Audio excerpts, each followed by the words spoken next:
పౌరాణిక science fiction entertainer కల్కి 2898 ఏడీ చిత్రంలో ప్రభాస్, అమితాబ్ బచ్చన్, దీపికా పదుకునే ప్రధాన పాత్రలు నటించారు. బాక్సాఫీస్ వద్ద రికార్డులు సృష్టిస్తుంది కల్కి. ఈ చిత్రానికి ప్రేక్షకుల నుండి మంచి స్పందన వస్తోంది. ఈ చిత్రానికి నాగ్ అశ్విన్ దర్శకత్వం వహించారు. ఈ సినిమాకి 3 రోజులనే దాదాపు 415 కోట్ల కలెక్షన్స్ వచ్చాయి.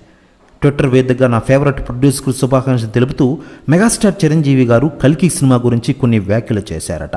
వైజయంతి మూవీస్ బ్యానర్లో అశ్విని దత్ నిర్మించిన ఈ సినిమా సక్సెస్పై మూవీ టీం మొత్తానికి మెగాస్టార్ చిరంజీవి గారు శుభాకాంక్షలు తెలియజేశారు.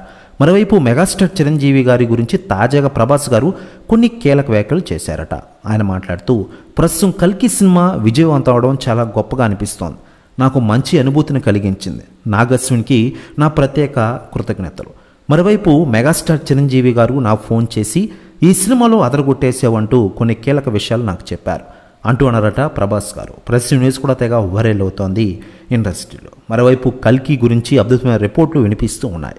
అమితాబ్ బచ్చన్, ప్రభాస్, దీపిక, కమల్ హాసన్ లాంటి పెద్ద పెద్ద స్టార్లతో ఇలాంటి మైథలాజికల్ ఫ్యూచరిస్టిక్ సినిమా తీసిన నాగ్ అశ్విన్ క్రియేటివ్ జీనియస్కు అభినందనలు తెలుపుతున్నారు. నా ఫేవరెట్ ప్రొడ్యూసర్ అశ్విని దత్ గారికి ఎంతో అభిరుచి కలిగిన ధైర్యవంతులైన స్వప్న దత్, ప్రియాంక దత్, ఈ ఘనత సాధించిన మొత్తం టీంకు నా శుభాకాంక్షలు అంటూ చిరంజీవి గారు ఇటీవలే వెల్లడించిన విషయం మనకందరికీ తెలిసిందే.